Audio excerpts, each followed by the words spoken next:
Estamos con el analista político Augusto Taussend y lo veremos en pantalla hace unos segundos. Señor Taussend, ya está ahí. Muy bien.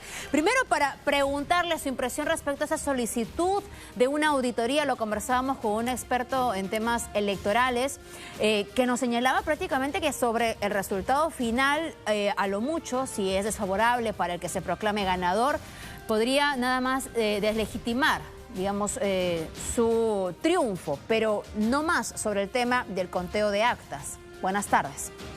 Hola, Fátima. Sí, bueno, sobre ese tema en particular me parece un poco extraño que se haga ese pedido a estas alturas, digamos. Creo que indudablemente es una preocupación de todos que los sistemas informáticos que se utilizan para el conteo de votos funcionen de manera correcta, que no haya un peligro, un riesgo por ahí de que algo, digamos, se vaya a utilizar para manipular el voto y, digamos, esa es una preocupación válida. Pero para eso, entiendo, se hacen también chequeos previos, para eso existen observadores internacionales.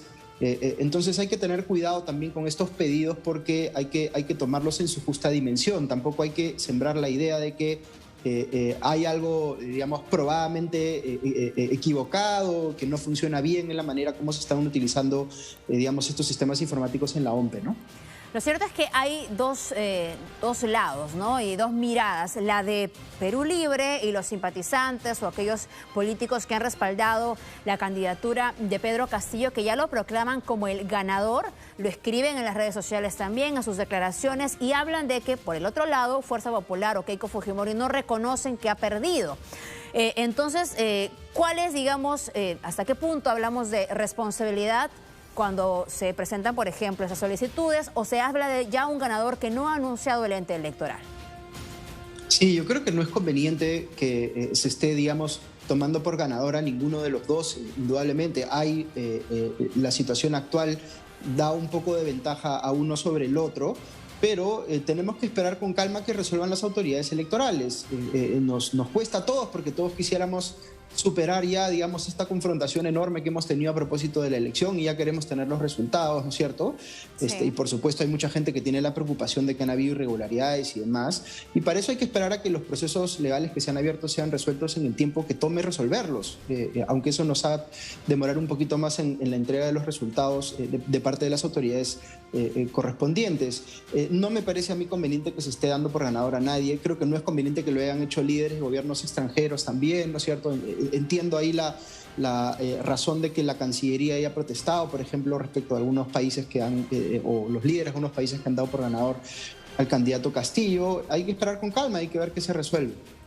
Y este llamado a la calma también hace alusión, evidentemente, al respeto o la tranquilidad que debemos dar también a las autoridades, porque estamos hablando, por ejemplo, de la presentación inusual de cientos de solicitudes de nulidad desde ambos partidos que requieren que los diferentes colegiados puedan trabajar, digamos, sin presiones de ningún lado. Eso es lo cierto, ¿no? Y con la publicidad que se pueda dar a estos procesos. Sí, yo creo que ahí lo que hay que entender es que hemos tenido una elección, hay algunas situaciones que han ameritado, digamos, acciones de impugnación o eventuales nulidades también, ¿no es cierto? Y eso inicia un proceso legal que es resuelto por la justicia electoral, por los órganos de justicia electoral que son autónomos, que no son parte, digamos, del Poder Judicial, sino tienen autonomía constitucional, y por tanto uno tiene que esperar a ver cómo se sustentan cada una de esas acciones y si finalmente les dan la razón o no. Lo que todos tenemos que ser conscientes es que va a haber un momento en el que la autoridad electoral, el Jurado Nacional de Elecciones, va a decir, este es el ganador. Sí. Y tenemos que estar preparados para eso, sea que nos guste o no el resultado. Lo que no me parece que es conveniente es estar sembrando dudas sin base, digamos, sin evidencia sobre, digamos, la actuación de los órganos electorales. Ajá. Y tampoco me parece que sea muy democrático ir, pues, a marchar a la casa del jefe de la OMPE o del presidente del Jurado Nacional de Elecciones. Creo que ahí se nos están escapando un poquito de las manos los ánimos, ¿no? No, y claramente hay personas que no están ni siquiera trabajando ahí. Estamos hablando de los familiares, de los vecinos que viven en otros, también como en los edificios de estas autoridades. Hay protestas, dicho sea de paso, fuera de las instituciones, y lo único que sobre ello se ha cuestionado son las aglomeraciones o interrumpir el proceso de vacunación. Pero ya ir a la casa de las personas podría ser cualquiera, podría ser verse afectado cualquier vecino, cualquier ciudadano. Ahora, no solo se están generando, digamos, solicitudes o afirmaciones en torno a quién ha ganado, sino que también planteamientos, incluso de nuevas elecciones, y usted ha sido crítico de eso en las redes sociales. Sí, bueno, hubo un planteamiento concreto que se hizo en un programa dominical en el sentido de si se demoraban mucho las acciones que se han iniciado, ¿no es cierto?, estas nulidades, debía asumir la presidencia de la República el presidente del Congreso y convocar a nuevas elecciones. Ese planteamiento me parece que no tiene ninguna base legal. ¿Pero eso existe acaso, señor Tausen? ¿Perdón? ¿Eso existe acaso? La figura, hablamos del respeto de un Estado constitucional de derecho, entonces tenemos que remitirnos a lo que está en la ley y sobre todo en la Constitución. ¿Esta propuesta existe en algún lado? ¿La figura está, digamos, escrita en algún documento?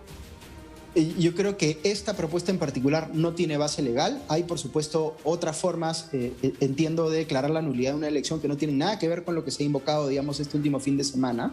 Y me preocupa, digamos, que esto alimente la idea que tienen muchas personas de que si no me gusta el resultado electoral, entonces lo anulo, pido que se anule, ¿no? O pido intervención de las Fuerzas Armadas para que lo anule.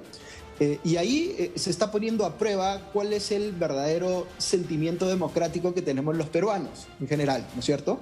Porque aquí es cuando tenemos que reconocer que es bien fácil ser demócrata cuando gana la opción que a ti te gusta, pero la verdadera prueba está en demostrar que eres demócrata cuando gana la que no te gusta y estés dispuesto, digamos, a aceptar los resultados más allá de que no te gusten, ¿no?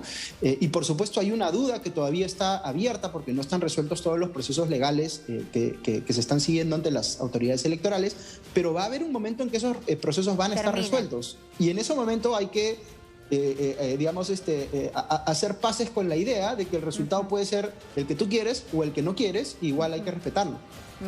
Sí, ahora, yo no sé si usted también se ha atrevido a analizar un poco más allá lo que nos está diciendo esta semana última respecto de lo que va a ser los futuros 5 años, digamos, con un país polarizado en dos partes, ¿no?, dividido a la mitad, pero con las figuras políticas que ahora son las del momento, también en constante conflicto, sin parecer que pueden llegar a tener una relación o una comunicación constante.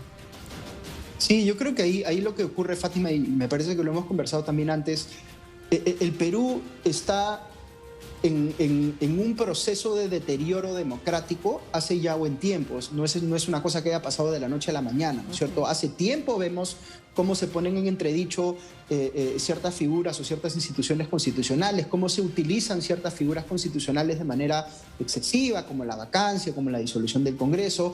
Hemos visto cómo los partidos políticos son incapaces de ponerse de acuerdo, cómo se pelean constantemente, digamos, en el Congreso. En fin, hay muchas señales de hace mucho tiempo de que la política en el Perú está yendo en sentido inverso al que debería, está yendo en el sentido de deteriorar la democracia peruana.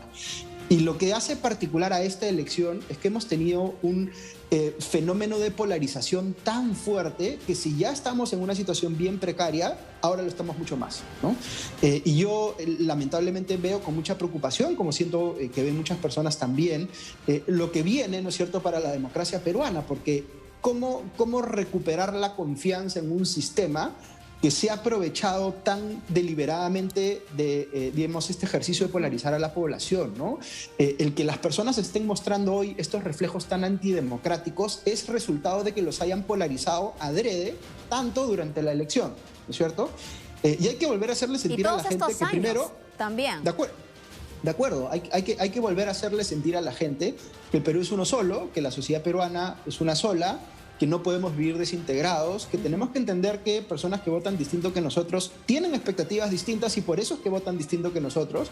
Y hay que ver dónde nos podemos poner de acuerdo, ¿no? Y en ese ejercicio es en el que debiéramos estar.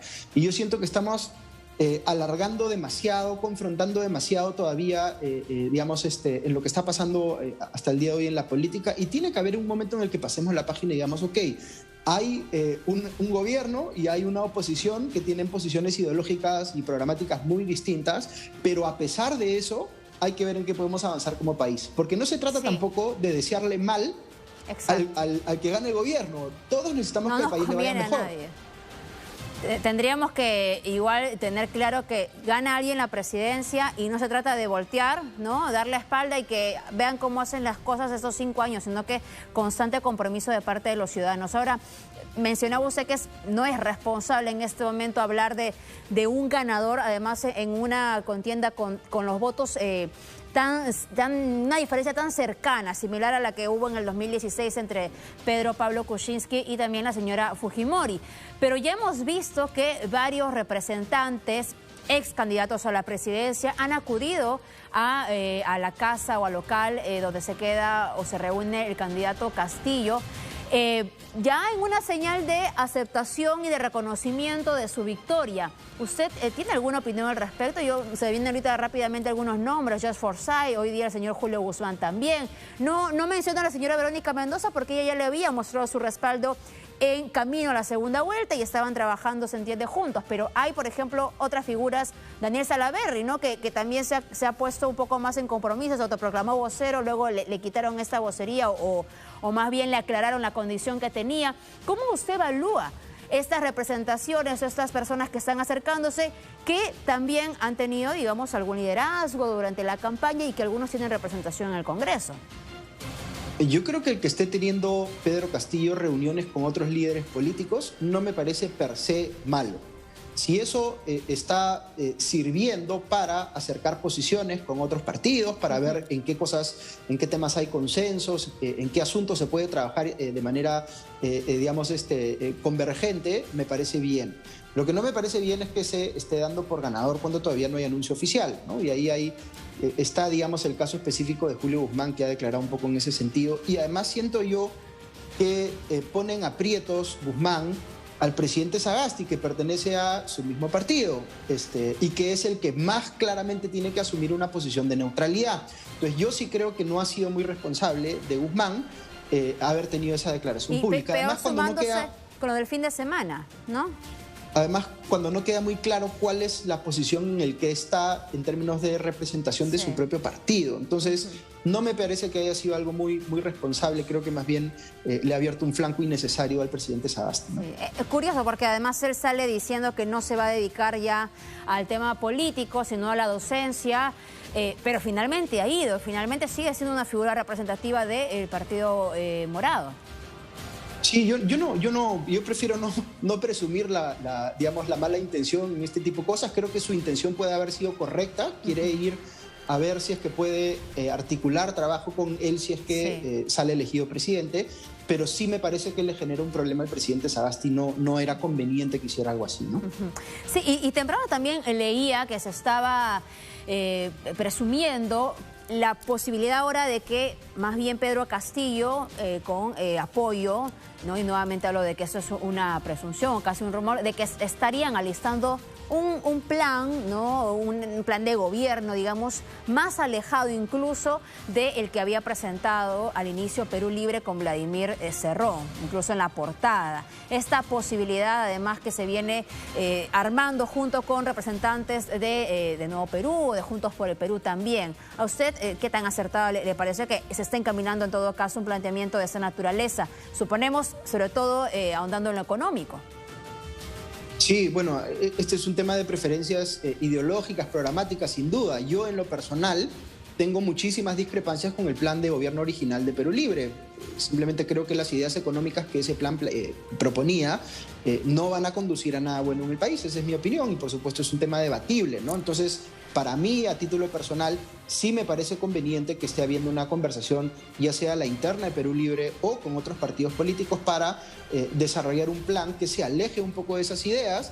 Ahora, también hay que reconocer que si finalmente sale elegido gobierno Pedro Castillo, tiene que hacer un gobierno que esté alineado con las expectativas que le ha dado a la gente que ha votado por él o por su partido. Entonces, tampoco se trata de esperar que él vaya a cambiar por completo, digamos, su plataforma de campaña, ¿no? En alguna medida se puede moderar. Y yo creo que con sustento válido, porque finalmente no ha ganado la elección por un margen muy grande, ha ganado por si es que gana, ha ganado por un margen muy pequeñito. Entonces sí queda claro que el país está dividido entre dos, digamos, porciones del electorado que tienen ideas muy diferentes en algunos temas, particularmente en el tema económico. Entonces sí veo una justificación desde la propia votación que se ha visto en esta segunda vuelta para que haya una especie de búsqueda de punto intermedio, ¿no? Claro, ahora lo cierto, usted dice, ¿no? La otra mitad del país no ha elegido a este candidato, pero también es cierto que en ambas candidaturas, en ambas, digamos, ambos porcentajes de aprobación para Pedro Castillo, para Keiko Fujimori, había un fuerte antivoto, que no votaba tanto por las propuestas del candidato, sino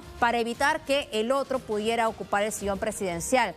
De ahí nuevamente hablamos de la falta de representatividad, de fortalecimiento de partidos políticos y otros temas más que serán cruciales a ver los próximos 5 años. Ahora, yo concluyo preguntándole, si esto se concreta, estaríamos hablando de el distanciamiento ya real con Vladimir Cerrón, quien es todavía líder de Perú Libre, quien es todavía líder de los congresistas que tienen bancada ahora en el Congreso de la República y quien además tuitea, parece con cierta autoridad. Sí, bueno, yo creo que no ha habido todavía un distanciamiento que a mi juicio sea suficientemente contundente con Cerrón, con algunas ideas que él mismo ha endosado u otras personas del mismo partido. Es una situación que uno imagina bastante difícil para el propio Castillo, porque si gana va a tener que entender cómo va a trabajar con la propia bancada, con el partido, considerando que pueden haber afinidades más hacia Cerrón que hacia él mismo. En fin, todas esas cosas hay que ver cómo van evolucionando, ¿no? Pero a mí, por ejemplo, sí me parece que no ha habido un, deslinde suficientemente claro con Cerrón. Hay la preocupación por esta reciente sentencia judicial que a él, le dan la razón o van en contra de una sentencia que ya tenía él como firme, digamos, y eso por supuesto genera preocupación. Yo creo que Cerrón es una persona que tiene cuentas pendientes con la justicia, eso se tiene que resolver inmediatamente, dentro de lo que sea razonable para los plazos judiciales, pero sí es importante que Castillo asuma posición respecto de estas investigaciones judiciales que hay no solamente contra Cerrón, sino con otras personas que también son, congresistas elegidos de su partido, por ejemplo, el congresista elegido Bermejo, en fin, creo que sí hay necesidad de más deslinde del que se ha hecho hasta el momento por parte de Pedro Castillo. Entendido, señor Tausen, muchas gracias por su tiempo, como siempre, volveremos a hablar seguramente pronto. Nos vemos, gracias. Encantado, nos vemos, chao. Bien, bueno, vamos.